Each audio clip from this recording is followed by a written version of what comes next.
Hello everyone. आज है lecture number 2, classification of elements का। इस चैप्टर को पीरियोडिक टेबल भी कहा जाता है ना, बहुत जगह ये पीरियोडिक टेबल नाम से भी फेमस है। पिछले क्लास में हम लोगों ने देखा था क्लासिफिकेशन ऑफ एलिमेंट्स का इंट्रोडक्शन, कि भाई एक्चुअली में क्लासिफिकेशन ऑफ एलिमेंट्स किया क्यों जाता है। आज हम लोग देखने वाले हैं दूसरे साइंटिस्ट जो मार्केट में आए थे, दैट इज न्यूलैंड। न्यूलैंड का एक लॉ ऑफ ऑक्टेव है जो कि 1865 में आया था। आज हम लोग उसको देखने वाले हैं। तो इन्होंने क्या बोला था पीरियोडिक टेबल के बारे में या क्लासिफिकेशन ऑफ एलिमेंट्स के बारे में, ठीक है ना। तो चलो नोट्स बिल्कुल बनाते चलना। तो सबसे पहले क्या इन्होंने कहा था कि when elements are arranged in the order of increasing atomic masses, every eighth elements shows similar properties to the first. मतलब क्या, बिल्कुल ध्यान से सुनना मेरी बातों को। देखो इन्होंने कहा ना कि 1 2 3 4 5 6 7 8, आप अगर एलिमेंट्स को ऐसे सजा दोगे, ठीक है ना, यहाँ पर एक एलिमेंट, यहाँ एक, यहाँ एक, यहाँ एक, ऐसे करते करते सब जगह एक एलिमेंट को लगा दिए, तो जो पहला एलिमेंट का ये प्रॉपर्टी होगा ना, वही आठवां एलिमेंट का भी प्रॉपर्टी होगा। देखो क्या है यहाँ पर, when elements are arranged in the order of increasing atomic mass, मतलब कि इधर से इधर आप जब बढ़ोगे ना, तो एटॉमिक मास को बढ़ाते चलना, एटॉमिक मास को बढ़ाते चलना, तब आपको दिखेगा कि एवरी आठवां एलिमेंट जो है ना, पहला और आठवां, ये जो एलिमेंट्स है ना, ये अपने प्रॉपर्टीज को बिल्कुल ही सेम रखेंगे। समझ में आ गया। दूसरा चीज है कि just like the 8 note in an Octave of music. देखो ये जो न्यूटन बोल रहे, यहाँ जो न्यूलैंड का जो लॉ ऑफ ऑक्टेव है ना, ये ऑक्टेव क्या है ध्यान से सुनना। ऑक्टेव एक म्यूजिकल नोट होता है। ऑक्टेव क्या है? एक म्यूजिकल नोट होता है, ठीक है, म्यूजिकल नोट होता है। जैसे सा रे गा मा पा धा नी सा, है ना, आप लोगों ने सुना होगा, ये चीज हर कोई सुनते हैं, ठीक है। तो ये एक म्यूजिकल का एक नोट है जिसको हम लोग ऑक्टेव बोलते हैं, ठीक है। इसलिए इसका नाम था कि न्यूलैंड्स लॉ ऑफ ऑक्टेव। ये देखो, एक तो ये केमिस्ट्री के पार्ट थे, है ना, ये केमिस्ट्री के भाई साइंटिस्ट थे।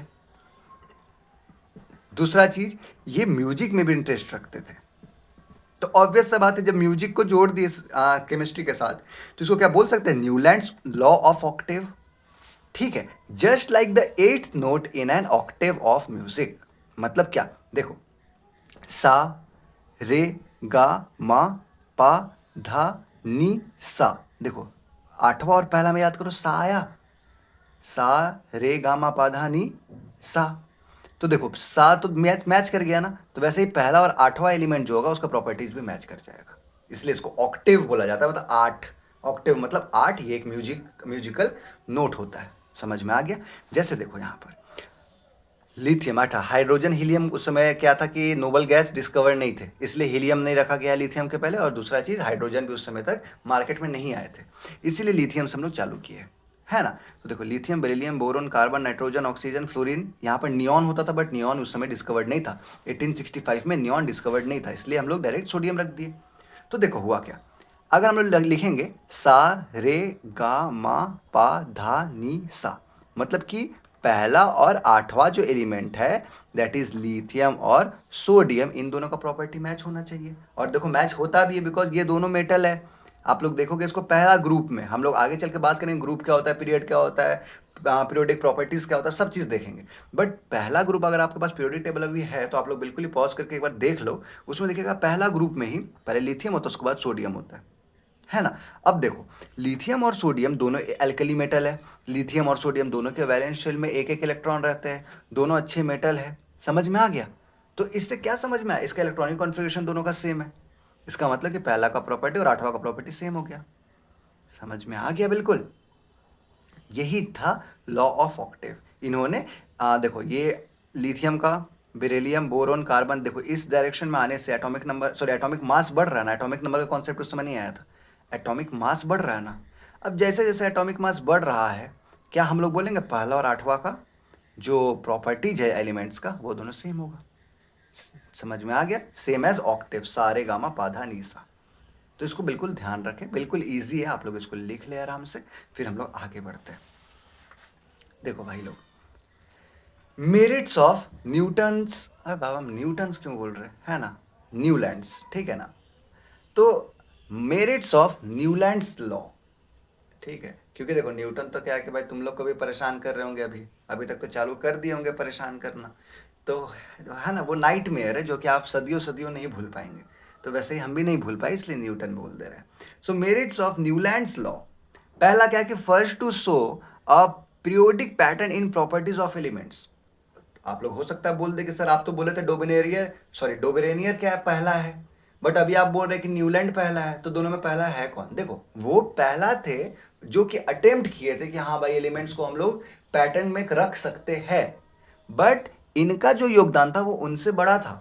वो भले पहला थे, बट ये पहला व्यक्ति था जिन्होंने एक अच्छे खासे नंबर ऑफ एलिमेंट्स के बारे में बताया और उनके पीरियोडिक पैटर्न को ऑब्जर्व करा ऑक्टेव के थ्रू। तो इसलिए बोला जाता है कि इनका बहुत बड़ा योगदान है, first to show a periodic pattern in properties of elements. दूसरा क्या चीज था कि worked well for lighter elements, worked well with lighter elements का क्या मतलब है? जो हल्के एलिमेंट थे ये सिर्फ वहीं तक वैलिड था, तो ये बहुत अच्छा काम किया था टिल कैल्शियम, है ना। कैल्शियम के रूप में अगर आप इसको लगाते जाओगे ना, लिथियम से कैल्शियम के रूप में इसको लगाते जाओगे, तो आप देखोगे कि कैल्शियम तक तो मस्त वैलिड है, बट उसके आगे वैलिड नहीं था, और यही इसका आगे चल के ड्रॉबैक भी बन जाएगा, लिमिटेशन भी बन जाएगा। तो समझ में आ गया कि पहला था कि ये पहला आदमी था जो कि बहुत भयंकर बात कर दिए थे पीरियोडिक क्लासिफिकेशन के बारे में। हाँ भाई कि पैटर्न फॉलो करता है, हर आठवां एक दूसरे का पैटर्न फॉलो करता है, और पहला और आठवां का प्रॉपर्टी सेम होता है। दूसरा चीज work well with lighter elements, मतलब कि हल्के हल्के एलिमेंट कैल्शियम से ऊपर तक के, कैल्शियम तक के, है ना, वहां तक के एलिमेंट्स में ये अच्छे से बिहेव करा था, ये लॉ ऑफ ऑक्टेव। तीसरा जो है पेव्ड द, आप लोग देखना आराम से, कि paved the way for later periodic classification system. मतलब आज के डेट में आप सोच के देखो ना, आज के डेट में मॉडर्न पीरियोडिक टेबल आ चुका है, ठीक है ना, मॉडर्न पीरियोडिक टेबल आ चुका है, इसका बहुत ही ज़्यादा यूज़ है आज के डेट में। आज के डेट में कुछ भी होता है तुरंत हम लोग क्या करते हैं, पीरियोडिक टेबल को खोल लेते हैं। तो क्या बताओ, ये एक रास्ता तो बनाया ना, अगर ये मार्केट में नहीं आते तो क्या हमें पता चलता? बहुत कुछ नहीं पता चलता, इसीलिए इनका योगदान काफ़ी ज़्यादा माननीय है। समझ में आ गया? तो पेव्ड द वे, एक रास्ता बनाया इन्होंने जिसके थ्रू हम लोग पीरियोडिक क्लासिफिकेशन का एक एरा को समझ पाए। समझ में आ गया? तो ये था, इसको आप लोग लिख लेंगे तो बहुत ही बेटर रहेगा, है ना। चलो इसके बाद अब क्वेश्चन आता है कि सर न्यूलैंड का लिमिटेशंस बता दीजिए। तो लिमिटेशंस क्या बोलते हैं? लिमिटेशंस का मतलब होता है खामी, और हम पहले भी पिछले क्लास में बोले थे कोई अगर फेलियर बोलते पकड़ाया तो उसका दिस दैट हो जाएगा। फेलियर बोलते नहीं पकड़ाना, बिकॉज ये कभी भी फेल नहीं हुए, इतना बड़ा ये लॉ दे दिया जो आज हम लोग पढ़ रहे हैं, तो ये फेलियर थोड़ी हुआ। इसलिए हम लोग बात करेंगे लिमिटेशंस, या इसको ड्रॉबैक बोल देंगे, इनकी मॉडल में खामी क्या क्या थी, ठीक है ना। अब देखो इधर, पहला, it worked only up to calcium. हम पहले ही बोले थे ना ये बात को कि कैल्शियम तक ही सिर्फ ये वैलिड था इनका मॉडल। तो ये अच्छा बात भी था और साथ में यही इसका ड्रॉबैक भी बनेगा, यही इसका लिमिटेशन भी बनेगा। तो देखो ये सिर्फ बताया कि कैल्शियम तक ही बना, कैल्शियम तक ही वैलिड हो पाया। उसके बाद अगर आप लोग उसके आगे आप क्रोमियम मैग्नीज टर्फ लगाने लगोगे ना, तो उधर ये वैलिड ही नहीं हुआ। तो जब ये वैलिड ही नहीं हुआ तो हम लोग इसको कैसे कंसिडर कर ले, यही इसका सबसे बड़ा ड्रॉबैक हो गया। दूसरा हो गया कि he place dissimilar elements in the same group. ध्यान देना, ये बहुत ही इंपॉर्टेंट पॉइंट है। इन्होंने क्या किया कि डिसिमिलर एलिमेंट्स को एक ग्रुप में रख दिया इन्होंने। जैसे कि एग्जांपल, कोबाल्ट और निकल को, कोबाल्ट और निकल ट्रांजिशन एलिमेंट है, हर किसी को पता है, और नहीं पता तो जान जाओगे आगे चल के। कोबाल्ट और निकल को इन्होंने क्या किया ना, हेलोजेंस के साथ रख दिया। मतलब सोच के देखो, ये दोनों मेटल है, ऐसे समझ लो अभी के लिए, ट्रांजिशन मेटल नहीं समझ में आता है तो ये दोनों मेटल है, कोबाल्ट और निकल। और हेलोजन जो होते हैं वो तो गैस होते हैं ना, फ्लोरीन, क्लोरीन, ब्रोमीन। फिर कल बाहर आई आंटी, तो ये जो है ये हेलोजन है। इन्होंने क्या किया, मेटल को गैस के साथ रख दिया, तो गलत बात हो गया ना भाई। इसीलिए इनका मॉडल पे यहां पर भी एक खामी आ गया। He place dissimilar element in the same group. Example, nickel और कोबाल्ट बाय ट्रांजिशन एलिमेंट थे, मतलब कि मेटल थे, और इन्होंने उसको हेलोजेंस के साथ डाल दिया, गैस के साथ डाल दिया, तो बहुत ही बड़ा एक खामी हो गया। तीसरा था कि he did not leave any space for new elements to be discovered. अब आप बोलोगे कि सर क्या बोल दिया आप? देखो इन्होंने क्या किया ना, कोई जगह नहीं छोड़ा, अपने जो ये मॉडल बनाया था उसमें कोई जगह नहीं छोड़ा इन्होंने कि नहीं यहाँ पर ये एलिमेंट्स आएंगे, प्रिडिक्ट नहीं किया उनके बारे में। अब बोलोगे कि तुम कि सर कैसे कोई प्रिडिक्ट कर लेगा सर कि 10 साल बाद कौन सा एलिमेंट आने वाला है? देखो आगे चल के हम लोग देखने वाला है कि मेंडलीव नाम के एक साइंटिस्ट आएंगे, इसके बाद लोथर मेयर है जो हम लोग अगले अगले लेक्चर में देखेंगे। बट उसके बाद एक मेंडलीव नाम के व्यक्ति आएंगे जिन्होंने ना प्रिडिक्ट कर लिया था, प्रॉपर्टीज को पैटर्न में समझा, एंड उसके बाद उसके लिए जगह भी छोड़ दिया कि नहीं यहाँ पर हैलोजन आएंगे, यहाँ पर अपना नोबल गैस आएंगे। समझ में आ गया? बट इन्होंने नहीं छोड़ा, तो ये एक इसका ड्रॉबैक हो गया। क्लियर बात? अच्छा, एक चीज आपको पता होगा ना यार, देखो हिस्का में बहुत कुछ होता है। अगर मेंडलीव जगह नहीं छोड़ते तो इनका यहाँ पर हम लोग नहीं लिखते कि खामी में ये चीज़ नहीं लिखते।